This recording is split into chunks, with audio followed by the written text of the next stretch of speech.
चलिए तो आज की वीडियो में करने वाले हैं क्लास 12 इंटर बोर्ड परीक्षा के लिए हिंदी का काफी इंपॉर्टेंट प्रश्न।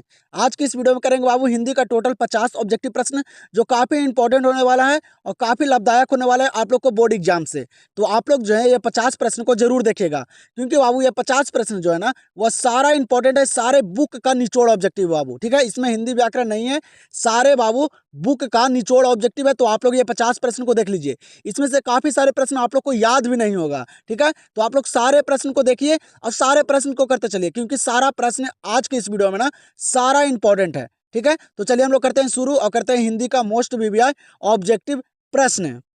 तो यहाँ पे देखिए पहला नंबर प्रश्न, वो आप लोग सारे प्रश्न को करते चलिए, ठीक है। हम लोग फर्स्ट करेंगे आज की इस वीडियो में बाबू सारे टोटल ऑब्जेक्टिव, ठीक है। तो आप लोग सारे प्रश्न को करते चलिए और लास्ट में अपना स्कोर बताइएगा। तो देखिए यहाँ पे पहला नंबर प्रश्न देगा है, क्या करा कि लहना सिंह की मृत्यु किसकी गोद में हुई। लहना सिंह की मृत्यु जो हुई थी वह किसकी गोद में हुई थी। याद रखिएगा लहना सिंह की जो मृत्यु हुई थी ना वह हुई थी वजीरा सिंह की गोद में। किनकी गोद में? वजीरा सिंह की गोद में। क्या हो जाएगा यहाँ पे पहला नंबर प्रश्न का answer? Option number B. Number प्रश्न को देखिए, क्या करा कि बाल कृष्ण भट्ट ने किस पत्रिका का संपादन किया। और आप लोग सारे प्रश्न को करते चलिए। आज की इस वीडियो में रिवीजन हम लोग करने वाले हैं और खुद से देखने वाले हैं कि आप लोग को कितना प्रश्न सही होता है, कितना याद है, ठीक है। तो बताइए जल्दी से, बाल कृष्ण भट्ट ने किस पत्रिका का संपादन किया। याद रखेगा हिंदी प्रदीप। कौन से पत्रिका का? हिंदी प्रदीप पत्रिका का संपादन किए थे कौन? बाल कृष्ण भट्ट। आंसर यहाँ पे क्या हो जाएगा? Option number C. आप लोग ना आज की इस वीडियो को ना पूरे अंत तक देखिए क्योंकि आज की इस वीडियो में काफी इंपॉर्टेंट प्रश्न है पूरे बुक का, जिसमें से आप लोग को ना 50% प्रश्न याद भी होंगे और 50% प्रश्न याद नहीं भी होंगे क्योंकि आज की इस वीडियो में सारे इंपॉर्टेंट प्रश्न है, पूरे बुक का निचोड़ प्रश्न है। तो आप लोग सारे प्रश्न को कीजिए, ठीक है, और लास्ट में अपना स्कोर बताइएगा, ठीक है। आप लोग को ना यहाँ पे काफी सारे प्रश्न नहीं भी याद होंगे, ठीक है। आप लोग देख लीजिए, क्या करें कि जयप्रकाश नारायण की पत्नी का नाम था। बताइए तो जयप्रकाश नारायण की जो पत्नी थी उनका नाम क्या था। याद रखिएगा जयप्रकाश नारायण की पत्नी का जो नाम था ना वह प्रभावती देवी थी। क्या था? प्रभावती देवी नाम था। तो यहाँ पे आंसर क्या हो जाएगा? Option number C. चलिएगा तो यहाँ पे देखिए अगला प्रश्न, क्या करा कि अर्धनारीश्वर कल्पित रूप है। अर्धनारीश्वर जो कल्पित रूप है वह किनके हैं। और ये इस वीडियो में ना सारा इंपॉर्टेंट प्रश्न है बाबू, ठीक है। सारे भी प्रश्न है तो आप लोग सारे प्रश्न को रट जाइएगा, याद कर लीजिएगा। क्या करा है ना कि अर्धनारीश्वर कल्पित रूप है किनके, तो वह बाबू शिव और पार्वती के। किनके? शिव और पार्वती के कल्पित रूप है अर्धनारीश्वर। याद रखेगा ये प्रश्न कई बार बोर्ड परीक्षा में पूछा गया प्रश्न है। आंसर यहाँ पे क्या हो जाएगा? Option number A. अगला प्रश्न क्या दिया गया है, कह रहा कि महेश्वर की पत्नी का नाम क्या है। बताइए महेश्वर की पत्नी का जो नाम था वह क्या नाम था, बताइए जगह जल्दी से। तो महेश्वर की पत्नी का नाम क्या था? तो महेश्वर की पत्नी का जो नाम था ना वह मालती नाम था। क्या नाम था बाबू? मालती नाम था, याद रखेगा। और इसका एक बेटा था, उसका नाम क्या था? तो उसका नाम टीटी था, ये भी याद रखेगा। क्या नाम था? टीटी नाम था। यहाँ पे क्या हो जाएगा इस प्रश्न का आंसर? Option number A. यहाँ पे ध्यान दीजिएगा, अगला प्रश्न क्या दिया गया है, कह रहा कि भगत सिंह के चाचा का नाम था। भगत सिंह के जो चाचा थे उनका क्या नाम था, जल्दी से बताइए। भगत सिंह के चाचा का क्या नाम था बाबू? तो याद रखेगा भगत सिंह के चाचा का जो नाम था ना वह अजीत सिंह नाम था। क्या नाम था? अजीत सिंह नाम था। ये प्रश्न भी इंपॉर्टेंट है। आंसर यहाँ पे क्या आ जाएगा? Option number B. पे अगला प्रश्न को देखिए बाबू, आज की वीडियो में ना काव्य खंड और गद्य खंड ये दोनों का पूरे इंपॉर्टेंट निचोड़ ऑब्जेक्टिव प्रश्न है बाबू आज की वीडियो में, ठीक है। तो आप लोग देखिए, ठीक है, सारे प्रश्न को देखिए। हिंदी में अगर आप लोग को अच्छा स्कोर करना है ना तो ये वीडियो को पूरे अंत तक देखिए। ये वीडियो आप लोग को बोर्ड एग्जाम से रिलेटेड है और आप लोग को बोर्ड एग्जाम में काफी यहाँ से लाभदायक होने वाला है, ठीक है। काफी प्रश्न देखने के लिए मिलेगा। तो बता रहा है यहाँ पे क्या करे प्रश्न कि जायसी किस तरह के कवि हैं। जायसी जी, मलिक मोहम्मद जायसी जी जो हैं वह किस तरह के कवि हैं। याद रखेगा मलिक मोहम्मद जायसी जो है ना बाबू वह कैसे कवि हैं, तो वह सूफी कवि हैं। कैसी कवि? सूफी कवि हैं, याद रखेगा। आंसर यहाँ पे क्या होगा? Option number B. प्रश्न यहाँ पे क्या करा कि सूरदास किस भक्ति के कवि हैं। सूरदास जो है वह किस भक्ति के कवि है, किनके भक्ति करते थे सूरदास। याद रखेगा सूरदास जो है ना बाबू वह किनके भक्ति करते थे? वह कृष्ण के भक्ति करते थे। किनके? कृष्ण भक्ति, ठीक है। कृष्ण भक्ति के कवि हैं बाबू कौन? सूरदास। ये प्रश्न इंपॉर्टेंट है। आंसर यहाँ पे क्या हो जाएगा? Option number B. अगला प्रश्न तो देखिए, आप लोग सोच रहे हैं कि इतना फास्ट हम लोग क्यों कर रहे हैं। बाबू आज की इस वीडियो में ना रिवीजन करवा रहा हूँ आप लोग को, ठीक है। रिवीजन करवा रहा हूँ और देख रहा हूँ कि कितने प्रश्न आप लोग को याद हैं, ठीक है। तो इसी से आप लोग को पता चलेगा कि आप लोग कितने बढ़िया से तैयारी किए हैं। बाकी मैं 1 से 2 वीडियो और दे दूंगा हिंदी का बाबू पूरा निचोड़ ग्रामर के साथ, तो आप लोग का सारा ऑब्जेक्टिव कंप्लीट हो जाएगा, ठीक है। और सब्जेक्टिव का भी गेसिंग करवा दूंगा कि कौन कौन सा प्रश्न इंपॉर्टेंट है, क्योंकि सारा प्रश्न रटने का जरूरत नहीं है, ठीक है। सारे प्रश्न रटने का जरूरत नहीं है, आप लोग को बता दूंगा सारा इंपॉर्टेंट प्रश्न गेसिंग करवा दूंगा कि कौन कौन से प्रश्न बोर्ड एग्जाम से रिलेटेड है, तो आप लोग वो याद करके चल जाइएगा, ठीक है। बताइए जल्दी से, क्या करा है कि काशी में कितने वर्षों तक रहकर तुलसीदास ने शिक्षा प्राप्त की। बाबू काशी में रहकर तुलसीदास कितने वर्षों तक मतलब शिक्षा प्राप्त किए थे, याद रखेगा कितने वर्षों तक रहकर, 15 वर्षों तक। कितने वर्ष तक बाबू काशी में रहे थे, तो वह 15 वर्षों तक काशी में रहकर अपना शिक्षा प्राप्त किए थे। कौन? तुलसीदास जी। आंसर यहाँ पे क्या हो जाएगा? Option number B. यहाँ पे अगला प्रश्न कह रहा है, काफी इंपॉर्टेंट प्रश्न पूछा गया है। क्या कह रहा है कि नावादास किसके समकालीन थे?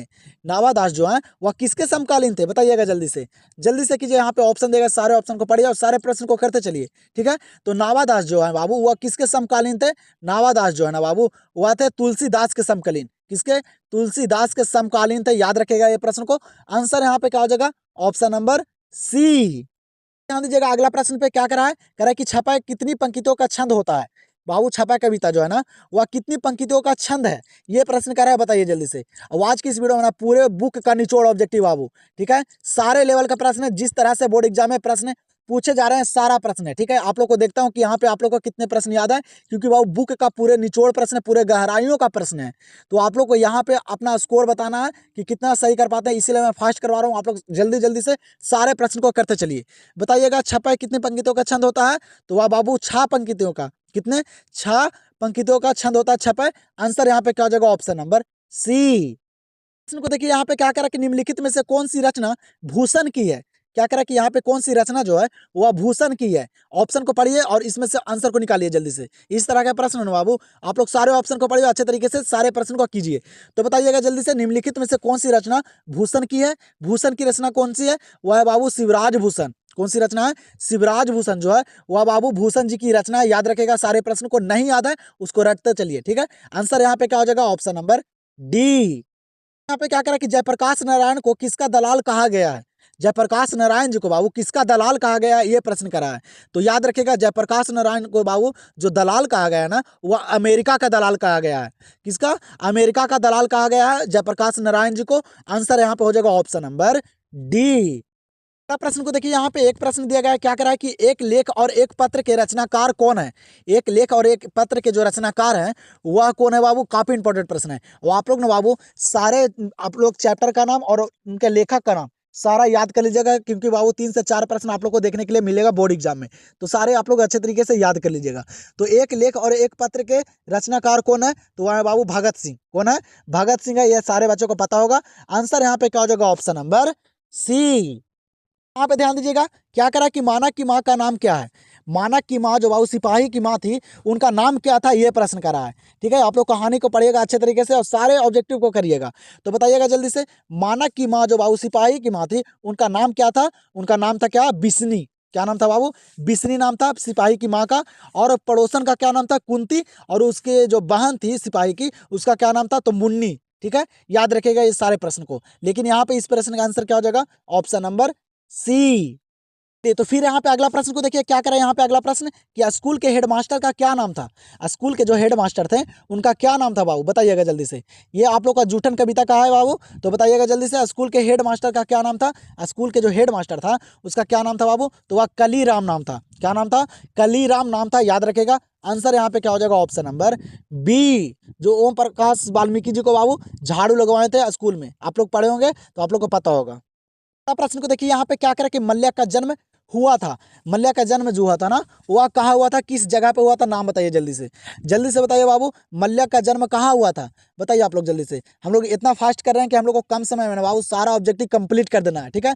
ज़्यादा समय नहीं लेना है, हम लोग एकदम रिवीजन कर रहे हैं कि हम लोग को कितना याद है। अब समय नहीं है बोर्ड एग्जाम का, सिर्फ आप लोग के पास 5 से 4 महीना बचा हुआ है। तो आप लोग एकदम अच्छे तरीके से जी जान से पूरे मेहनत से पढ़ाई कीजिए, क्योंकि बाबू मेहनत का फल मिलेगा आप लोग को लास्ट में जब रिजल्ट आएगा तब, ठीक है। तो आप लोग अभी मेहनत कीजिए खूब अच्छे तरीके से। क्या कह रहा है कि मल्ल्या का जन्म कहाँ हुआ था, तो जो मल्ल्या का जन्म हुआ था ना वह कहाँ हुआ था, तो आजमगढ़ में। कहाँ हुआ था बाबू? आजमगढ़ में हुआ था मल्ल्या का जन्म, याद रखेगा। आंसर यहाँ पे क्या हो जाएगा? Option number C. अगला प्रश्न को क्या करा कि सेब बेचने वाली लड़की की आयु कितनी थी।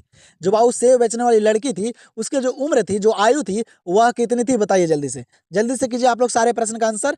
तो बाबू सेब बेचने वाली लड़की की जो आयु थी वह कितनी थी, तो वह बाबू 10 से 12 साल थी। क्या थी, 10 से 12 साल थी बाबू सेब बेचने वाली लड़की की उम्र। याद रखेगा ये प्रश्न को। आंसर यहाँ पे क्या हो जाएगा, ऑप्शन नंबर बी। यहाँ पे अगला प्रश्न क्या दिया गया है, कह रहा है कि मुक्ति बोध निराला किस तरह के कवि हैं। मुक्ति बोध निराला जी जो हैं वह बाबू किस तरह के कवि हैं। मुक्ति बोध निराला किस तरह के कवि हैं, वह क्रांतिकारी कवि हैं। कैसे कवि हैं, क्रांतिकारी कवि हैं। याद रखेगा मुक्ति बोध किस तरह के कवि हैं बाबू, तो वह क्रांतिकारी कवि हैं। ये प्रश्न भी इंपॉर्टेंट है। आंसर यहाँ पे क्या हो जाएगा, ऑप्शन नंबर सी। फिर यहाँ पे क्या करा है कि हार जीत कैसी कविता है। हार जीत जो कविता है वह कैसी कविता है, याद रखेगा।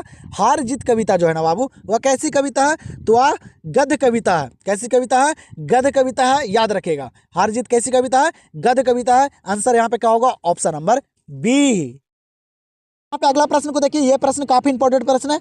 क्या करा कि दूध डूबे अंगूठे के छापे किनके हैं।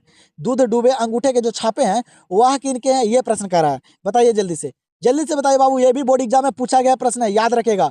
दूध डूबे अंगूठे के जो छापे हैं ना वह किनके हैं, तो वह बाबू बूढ़े ग्वाल दादा के हैं। किनके बाबू, बूढ़े ग्वाल दादा के हैं। आंसर यहाँ पे क्या होगा, ऑप्शन नंबर सी।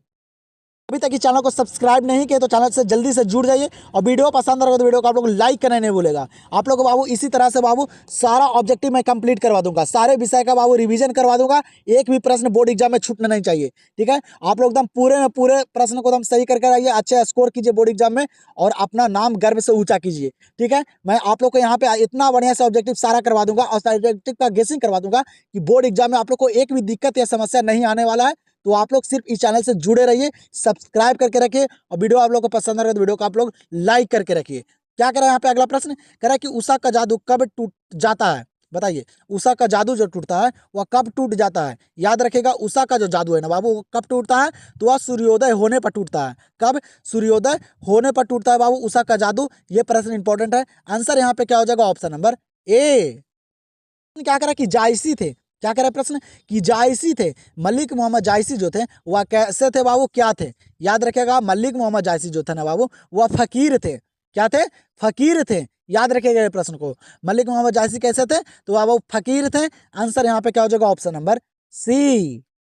देखिए अगला प्रश्न को क्या करा है कि सरकार ने सूबेदार को जमीन कहाँ दी है। बताइए तो सूबेदार को बाबू जो जमीन दी है सरकार वह कहाँ दी है, यह प्रश्न करा है। बताइए जल्दी से, ऑप्शन को देखिए, आंसर को कीजिए बाबू, जल्दी से कीजिए आप लोग। आज दम इस वीडियो में आप लोग को रिवीजन करवा रहा हूँ, देखते हैं कि आप लोग को कितना प्रश्न याद है, ठीक है। आप लोग स्कोर बताना नहीं भूलेगा। बताइएगा जल्दी से, सरकार ने सूबेदार को जमीन कहाँ दी थी, तो वह बाबू कहाँ दी थी, तो लायलपुर में। कहाँ, लायलपुर में सरकार ने सूबेदार को जमीन दी थी। आंसर यहाँ पे क्या हो जाएगा, ऑप्शन नंबर डी। यहाँ पे देखिए अगला प्रश्न क्या करें कि बाल कृष्ण भट्ट का जन्म हुआ था। बाल कृष्ण भट्ट जी का जो जन्म हुआ था बाबू वह कब हुआ था। और बाल कृष्ण भट्ट जी जो है वह बाबू बातचीत के लेखक है। इनके बातचीत के लेखक है बाल कृष्ण भट्ट जी, और इनका जो जन्म हुआ था वह कब हुआ था, तो बताइए जल्दी से। याद रखेगा बाल कृष्ण भट्ट जी का जो जन्म हुआ था ना वह कब हुआ था, तो 23 जून 1844 को। कब, 23 जून 1844 को। डेट को अच्छे तरीके से याद कर लीजिएगा आप लोग, ठीक है। 1 से 2 प्रश्न आप लोग को जन्म से देखने के लिए भी मिलेगा। तो बाबू बाल कृष्ण भट्ट का जन्म हुआ था तो वह 23 जून 1844 को। आंसर यहाँ पे क्या होगा, ऑप्शन नंबर बी। प्रश्न को देखिए क्या करें कि जयप्रकाश नारायण के बचपन का नाम था। बताइए तो जयप्रकाश नारायण के जो बचपन का नाम था वह क्या नाम था, जल्दी से बताइए बाबू जयप्रकाश नारायण जी के बचपन का नाम। तो याद रखिएगा ये भी प्रश्न बोर्ड एग्जाम में पूछा गया प्रश्न है, तो रट जाइए पूछे गए प्रश्न को, क्योंकि बोर्ड एग्जाम जो है ना बाबू वह बार बार पूछे गए प्रश्न को रिपीट भी करता है, ठीक है। तो जयप्रकाश नारायण के बचपन का क्या नाम था, तो वह बाउल नाम था। क्या नाम था बाबू, बाउल नाम था। याद रखेगा आंसर यहाँ पे क्या हो जाएगा, ऑप्शन नंबर सी। प्रश्न यहाँ पे क्या दिया गया है, कह रहा है बाबू दिनकर जी की पहली कविता कब प्रकाशित हुई। दिनकर जी की जो पहली कविता जो प्रकाशित हुई थी वह कब हुई थी, तो याद रखेगा दिनकर जी की पहली कविता कब प्रकाशित हुई, तो वह बाबू 1925 में। कब, 1925 में दिनकर जी की पहली कविता प्रकाशित हुई थी बाबू। आंसर यहाँ पे क्या होगा, ऑप्शन नंबर बी। पे अगला प्रश्न दिया गया है, काफी इंपॉर्टेंट प्रश्न है। क्या करा ना बाबू कि मानक बिस्नी से दूध की जगह क्या मांगता है। मानक जो बाबू सिपाही जो है वह बाबू बिस्नी से दूध की जगह क्या मांगता था, बताइएगा जल्दी से बताइए। मानक बिस्नी से दूध की जगह क्या मांगता था, तो वह पानी मांगता था। क्या मांगता था बाबू, पानी मांगता था। याद रखिएगा ये प्रश्न काफी इंपॉर्टेंट प्रश्न है, बोर्ड एग्जाम में आया गया प्रश्न है। तो मानक बिस्नी से दूध की जगह क्या मांगता था, पानी मांगता था। आंसर यहाँ पे क्या हो जाएगा, ऑप्शन नंबर ए। यहाँ पे अगला प्रश्न को देखिए बाबू, क्या करा है ना कि जय कृष्णमूर्ति का जन्म कहाँ हुआ था। जय कृष्णमूर्ति बाबू जो शिक्षक के लेखक हैं, उनका जो जन्म हुआ था ना वह कहाँ हुआ था, तो बताइए जल्दी से बताइए। जय कृष्णमूर्ति जी का जन्म कहाँ हुआ था, याद रखेगा कहाँ हुआ था बाबू, तो वह आंध्र प्रदेश में हुआ था। कहाँ हुआ था, आंध्र प्रदेश में हुआ था जय कृष्णमूर्ति जी का जन्म। आंसर यहाँ पे क्या हो जाएगा बाबू, ऑप्शन नंबर बी। यहाँ पे देखिए 30 नंबर प्रश्न, ये 30 नंबर प्रश्न काफी इंपॉर्टेंट प्रश्न है। तो आप लोग जो है 30 नंबर प्रश्न का आंसर ना कमेंट सेक्शन में बताएगा। एक प्रश्न आप लोग के लिए बाबू, देखता हूं मैं कि आप लोग को कितने प्रश्न याद हैं। ठीक है, एक प्रश्न का आंसर आप लोग सिर्फ कमेंट सेक्शन में दीजिएगा और बाकी आप लोग स्कोर बताइएगा कि कितने सही किए हैं। बताइएगा जल्दी से। क्या करा कि रॉबिन क्रूसो को कब तक मनुष्य का मुख देखने को नहीं मिला। रॉबिन क्रूसो को बाबू कब तक मनुष्य का मुंह चेहरा देखने को नहीं मिला था, बताइए जल्दी से। ऑप्शन को पढ़िए और जल्दी से बाबू इस प्रश्न का आंसर कमेंट सेक्शन में बताइए। मैं इंतजार करूंगा, देखूंगा कितने बच्चे का कमेंट आता है। तो आप लोग जल्दी से इस प्रश्न का आंसर कमेंट में बताइए। हम लोग देखते हैं अगले प्रश्न को। तो देखिए अगला प्रश्न को क्या करा कि लेखक को सपने में क्या करने की आदत थी, बताइए। तो लेखक को बाबू सपने में क्या करने की आदत थी, याद रखेगा। लेखक को जो सपने में जो करने की आदत थी ना, वह बोलने और चीखने की आदत थी। क्या बाबू, बोलने और चीखने की। आप लोग तिरिच कहानी को पढ़े होंगे तो आप लोग को पता होगा ये, क्योंकि प्रश्न बाबू तिरिच कहानी से है। लेखक को सपने में क्या करने की आदत थी, तो बोलने और चीखने की। तो आंसर यहाँ पे क्या हो जाएगा, ऑप्शन नंबर डी। अगला प्रश्न को क्या करा कि दलित साहित्य की सौंदर्य शास्त्र के लेखक हैं, बताइए। तो दलित साहित्य की सौंदर्य शास्त्र के लेखक कौन है। सारा प्रश्न इंपॉर्टेंट है बाबू आज की वीडियो में। ठीक है, तो आप लोग सारे प्रश्न को देखिए और बताइए जल्दी से कि आप लोग को कितने प्रश्न याद थे। तो दलित साहित्य की सौंदर्य शास्त्र के जो लेखक थे वह कौन है, तो वह ओम प्रकाश वाल्मीकि जी हैं। कौन है बाबू, ओम प्रकाश वाल्मीकि जी हैं बाबू, दलित साहित्य की सौंदर्य शास्त्र की लेखक।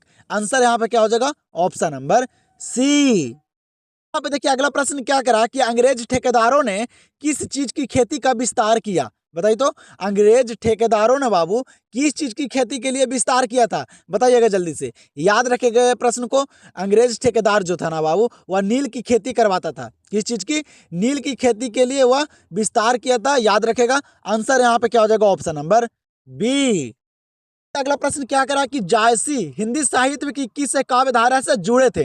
मलिक मोहम्मद जायसी जो है बाबू, वह हिंदी साहित्य के किस काव्य धारा से जुड़े हुए थे। और इन्हीं को बाबू प्रेम का पीर कवि भी कहा जाता है, याद रखेगा। प्रेम का पीर किन्हें कहा जाता है, तो वह बाबू मलिक मोहम्मद जायसी जी को। तो वही यहाँ पे प्रश्न क्या करा कि जायसी हिंदी साहित्य की किस काव्य धारा से जुड़े थे, तो याद रखेगा किससे, तो वह प्रेम मार्गी शाखा से जुड़े हुए थे। किससे बाबू, प्रेम मार्गी शाखा से जुड़े हुए थे, याद रखेगा। आंसर यहाँ पे क्या हो जाएगा, ऑप्शन नंबर बी।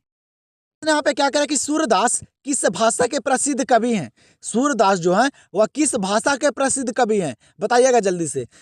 आप लोग सारे प्रश्न को करते चलिए जल्दी से, और आप लोग जल्दी से स्कोर बताइए। ठीक है, तो बाबू सूरदास जो है ना वह किस भाषा के प्रसिद्ध कवि हैं, तो वह है बाबू ब्रज भाषा के। किस भाषा के, ब्रज भाषा के प्रसिद्ध कवि हैं कौन, सूरदास। याद रखेगा सारे प्रश्न को। आंसर यहाँ पे क्या हो जाएगा, ऑप्शन नंबर सी। यहाँ पे प्रश्न क्या करा कि अधिनायक कौन है, बताइए। तो अधिनायक जो है वह कौन है, यहाँ पे ऑप्शन दिया गया है, बताइए जल्दी से। अधिनायक कौन है, आप लोग पढ़े होंगे, पता होगा। ठीक है, अधिनायक कौन है, याद रखिएगा अच्छे तरीके से। अधिनायक जो है ना बाबू, वह सत्ताधारी वर्ग है। क्या है, सत्ताधारी वर्ग है। ये नहीं कि सरकारी सेवक और विपक्षी दल, ये नहीं होगा। ठीक है, याद रखिएगा। अधिनायक कौन है, तो वह सत्ताधारी वर्ग है। आंसर यहाँ पे क्या हो जाएगा, ऑप्शन नंबर सी पे ध्यान दीजिएगा। यहाँ पे क्या करा अगला प्रश्न कि कवियों के कवि किसे कहा जाता है। कवियों के कवि जो कहा जाता है वह किसे कहा जाता है, जल्दी से बताइए। कवियों के कवि किसे कहा जाता है, याद रखेगा। किन्हें बाबू, तो वह कहा जाता है शमशेर बहादुर सिंह को। किन्हें, शमशेर बहादुर सिंह को कवियों के कवि कहा जाता है, याद रखेगा ये प्रश्न को। आंसर यहाँ पे क्या हो जाएगा, ऑप्शन नंबर डी। देखिए काफी इंपॉर्टेंट प्रश्न पूछा गया बाबू, बोर्ड एग्जाम में कई बार पूछे चुके हैं ये प्रश्न। याद रखेगा क्या करा है कि सुभद्रा कुमारी चौहान का जन्म कब हुआ। सुभद्रा कुमारी चौहान जी का जो जन्म हुआ था ना, वह कब हुआ था, ये प्रश्न करा है। बताइए जल्दी से। आज की इस वीडियो में हम लोग रिवीजन कर रहे हैं, और आप लोग को वीडियो पसंद है, वीडियो को आप लोग लाइक करना नहीं भूलेगा बाबू, एक लाइक जरूर कीजिएगा आप लोग, ठीक है। तो बताइए जल्दी से। आज की इस वीडियो में सिर्फ हिंदी का रिवीजन कर रहे हैं, वो आप लोग को देख रहे हैं कि आप लोग को कितने प्रश्न याद हैं, ठीक है। तो बताइएगा जल्दी से, सुभद्रा कुमारी चौहान का जन्म कब हुआ। तो याद रखेगा कब हुआ था बाबू, तो वह 16 अगस्त 1904 को। कब? 16 अगस्त 1904 को सुभद्रा कुमारी चौहान जी का जन्म हुआ था। तो यहाँ पे आंसर क्या हो जाएगा, ऑप्शन नंबर ए। देखिए अगला प्रश्न को यहाँ पे देखिए क्या करा है, बातचीत से लिया गया है। क्या करा बाबू कि संवाद में सबसे महत्वपूर्ण क्या है, बताइए तो। संवाद में जो सबसे महत्वपूर्ण है वह क्या है, जल्दी से बताइए, जल्दी से कीजिए। तो याद रखेगा संवाद में सबसे महत्वपूर्ण जो है ना, वह क्या है, तो है बाबू आत्मीयता। क्या है, आत्मीयता है। याद रखेगा प्रश्न को। आंसर यहाँ पे क्या हो जाएगा, ऑप्शन नंबर सी। तो यहाँ पे ध्यान दीजिएगा। फिर यहाँ पे अगला प्रश्न क्या कर रहा है बाबू, कह रहा है ना कि दिनकर जी की पहली काव्य पुस्तक कौन सी है। दिनकर जी की जो पहली काव्य पुस्तक जो है वह कौन सी है, बताइएगा जल्दी से। इसी तरह से बाबू बोर्ड एग्जाम में प्रश्न पूछे जा रहे हैं, तो आप लोग याद कर लीजिए सारे प्रश्न को। जो नहीं याद है याद कर लीजिए, ठीक है। इसमें आप लोग को काफी सारे प्रश्न नहीं याद होंगे, मुझे पता है, ठीक है। देखते हैं कितने बच्चों को कितना प्रश्न याद है। तो बाबू दिनकर जी की पहली काव्य पुस्तक कौन सी है, याद रखेगा कौन सी है, तो वह प्रणभंग है। क्या है, प्रणभंग है बाबू दिनकर जी की पहली काव्य पुस्तक। याद रखेगा, ये नहीं कि कुरुक्षेत्र मार के आ जाइएगा। आंसर यहाँ पे क्या हो जाएगा इस प्रश्न का, ऑप्शन नंबर डी। यहाँ पे भी देखिए अगला प्रश्न को क्या करें यहाँ पे कि लेखक कितने वर्षों बाद मालती से मिलने आया था। लेखक जो है बाबू वह कितने वर्षों बाद मालती से मिलने आया था, यह प्रश्न कर रहा है। बताइए जल्दी से, जल्दी से बताइए आप लोग कि लेखक जो है वह कितने वर्षों बाद आया था मालती से मिलने। तो वह मालती से मिलने जो आया था ना बाबू, वह कितने वर्ष बाद आया था, तो वह 4 वर्ष बाद आया था। कितने वर्ष बाद, 4 वर्ष बाद आया था मालती से मिलने। तो यहाँ पे क्या हो जाएगा आंसर, ऑप्शन नंबर बी। ने क्या करा है ना, करा कि महेश्वर कौन सा फल लेकर आया था। बताइए आप लोग कहानी को अच्छे तरीके से पढ़े होंगे तो आप लोग को सारा प्रश्न यहाँ पे आ रहा होगा बाबू, ठीक है। जितने भी कहानी से रिलेटेड प्रश्न है सारा आप लोग को आ रहा है, मुझे पता है। तो बताइएगा जल्दी से, महेश्वर जो है वह कौन सा फल लेकर आया था घर पे। तो वह बाबू कौन सा फल लाया था, तो वह आम लेकर आया था। कौन सा फल, आम लेकर आया था महेश्वर। तो यहाँ पे आंसर हो जाएगा ऑप्शन नंबर ए। प्रश्न यहाँ पे देखिए क्या करा है, कह रहा है कि मैं नास्तिक क्यों हूं। क्या करा प्रश्न कि मैं नास्तिक क्यों हूं, या किसका लेख है, बताइएगा। मैं नास्तिक क्यों हूं या किसका लेख है, जल्दी से बताइए आप लोग, जल्दी से बताइए किनका लेख है बाबू, किनका लिखा गया है कि मैं नास्तिक क्यों हूं। याद रखिएगा प्रश्न को, काफी इंपॉर्टेंट प्रश्न है बाबू। तो मैं नास्तिक क्यों हूं, ये जो लेख है ना वह भगत सिंह का है बाबू। किनका, भगत सिंह का है। याद रखिएगा आंसर यहाँ पे हो जाएगा ऑप्शन नंबर ए। यहाँ पे भी देख लीजिए बाबू क्या करा अगला प्रश्न, करा ना यहाँ पे कि भूषण किस काल के कवि थे। बताइए तो, भूषण जो है वह किस काल के कवि थे, यह प्रश्न करा है। बताइए जल्दी से। देखते हैं आज आप लोग को कि कितना आप लोग तैयारी कर चुके हैं। आप लोग को अब ज्यादा समय भी नहीं बच रहा है बाबू, ठीक है। आप लोग का ज्यादा समय भी नहीं है बोर्ड एग्जाम के, और आज मुझे पता चल जाएगा कि आप लोग को हिंदी में कितना बढ़िया तैयारी है, ठीक है। ये बुक का पूरे निचोड़ ऑब्जेक्टिव प्रश्न है बाबू, सारे लेवल का प्रश्न जिस तरह से बोर्ड एग्जाम में प्रश्न आ रहे हैं, ठीक है। बताइएगा जल्दी से, भूषण किस काल के कवि थे। तो वह है बाबू रीति काल के कवि। किस काल के, रीति काल के कवि। आंसर यहाँ पे हो जाएगा ऑप्शन नंबर सी। यहाँ पे क्या करा है कि कवित्त के प्रथम पद में कौन सा रस है। जो बाबू कवित्त जो चैप्टर है उसके प्रथम पद में जो कौन सा रस है, ये प्रश्न करा है। ये भी प्रश्न इंपॉर्टेंट है, बोर्ड परीक्षा में आया गया प्रश्न है, ठीक है। आप लोग देख सकते हैं क्वेश्चन बैंक को उठाकर बाबू, उसी से आप लोग को पता चलेगा कि किस तरह से प्रश्न बोर्ड एग्जाम में पूछे जा रहे हैं। तो कवित्त के प्रथम पद में कौन सा रस है, याद रखेगा कौन सा रस है, तो वह वीर रस है। कौन सा रस है बाबू, कवित्त के प्रथम पद में वह वीर रस है। याद रखेगा आंसर यहाँ पे क्या हो जाएगा, ऑप्शन नंबर ए। यहाँ पे देखिए काफी इंपॉर्टेंट प्रश्न पूछा गया है। क्या करा कि नावादास का स्थायी निवास कहाँ था। नावादास का जो अस्थायी निवास था वह कहाँ था बाबू, नावादास का पूछ रहा है, ठीक है। याद रखेगा तुलसीदास के नहीं बाबू, नावादास के। नावादास का अस्थायी निवास कहाँ था, तो नावादास का अस्थायी निवास कहाँ था, तो वह वृंदावन था। कहाँ, वृंदावन था। याद रखेगा नावादास का अस्थायी निवास कहाँ था, वृंदावन था। आंसर यहाँ पे क्या होगा, ऑप्शन नंबर ए। यहाँ पे ध्यान दीजिएगा, अगला प्रश्न क्या करा है ना कि सुभद्रा कुमारी चौहान का जन्म कहाँ हुआ था। सुभद्रा कुमारी चौहान जी का जो जन्म हुआ था ना, वह कहाँ हुआ था, यह प्रश्न करा है। बताइए आप लोग जल्दी से कीजिए आप लोग। सुभद्रा कुमारी चौहान जी का जो जन्म हुआ था ना, वह कहाँ हुआ था, तो वह इलाहाबाद में हुआ था बाबू। कहाँ, इलाहाबाद में हुआ था सुभद्रा कुमारी चौहान जी का जन्म। याद रखेगा अच्छे तरीके से सारे प्रश्न को। आंसर यहाँ पे क्या हो जाएगा, ऑप्शन नंबर सी। पे बताइए अगला प्रश्न का आंसर क्या करा कि लहना सिंह की मृत्यु किसकी गोद में हुई। लहना सिंह की जो मृत्यु हुई थी ना, वह किनकी गोद में हुई थी, यह प्रश्न करा है। बताइएगा जल्दी से। तो याद रखेगा, लहना सिंह की जो मृत्यु हुई ना बाबू, वह किनकी गोद में हुई थी, तो वह वजीरा सिंह की गोद में। किनकी गोद में, वजीरा सिंह की गोद में लहना सिंह की मृत्यु हुई थी। याद रखेगा। आंसर यहाँ पे क्या हो जाएगा, ऑप्शन नंबर बी। यहाँ पे ध्यान दीजिएगा, अगला प्रश्न क्या करा है, कह रहा बाबू कि डाक गाड़ी के पीछे चिट्ठी के लिए कौन जाती है। डाक गाड़ी के पीछे चिट्ठी के लिए जो जाती है, वह कौन जाती है। पढ़े होंगे आप लोग सिपाही की माँ, ठीक है, सिपाही की माँ कहानी पढ़े होंगे, उसमें पता चला होगा आप लोग को कि डाक गाड़ी के पीछे जो जाती है ना, वह कौन जाती है। तो बाबू वह जाती है कौन, तो वह मुन्नी जाती है। कौन, मुन्नी जाती है। वो अपना भाई के चिट्ठी का इंतजार करती है बाबू। कौन, मुन्नी। तो वही जाती है बाबू डाक गाड़ी के पीछे। याद रखेगा। आंसर यहाँ पे क्या होगा, ऑप्शन नंबर बी। यहाँ पे देखिए बाबू, ये हम लोग का लास्ट प्रश्न है, ये 50 नंबर प्रश्न है। इसके बाद आप लोग को कमेंट सेक्शन में बताना कि आप लोग जो है वो 50 प्रश्न में कितने प्रश्न को सही किए हैं। ठीक है, आज पता चल जाएगा कि आप लोग का तैयारी कितना बेहतर था और आप लोग 6-7 महीने में क्या किए हैं। ठीक है, तो आज हम देख लेते हैं आप लोग का स्कोर। तो आप लोग जरूर बताइएगा बाबू कॉमेंट सेक्शन में अपना स्कोर कि आप लोग कितने प्रश्न को सही कर पाए हैं, क्योंकि बाबू इस वीडियो में ना सारे अच्छे लेवल के प्रश्न थे और हम लोग कम समय में सारे प्रश्न को कर लिए हैं। ठीक है, तो आप लोग कमेंट सेक्शन में जरूर बताइएगा अपना स्कोर। देखिए यहाँ पे क्या करा है, 50 नंबर प्रश्न कि रामचरितमानस किसकी रचना है। रामचरितमानस जो है वह किनकी रचना है, यह प्रश्न करा है। तो बताइएगा जल्दी से, रामचरितमानस किनकी रचना है। तो याद रखिएगा बाबू, ये काफी इंपॉर्टेंट प्रश्न है, बार बार बोर्ड एग्जाम में पूछे जाने वाले प्रश्न है।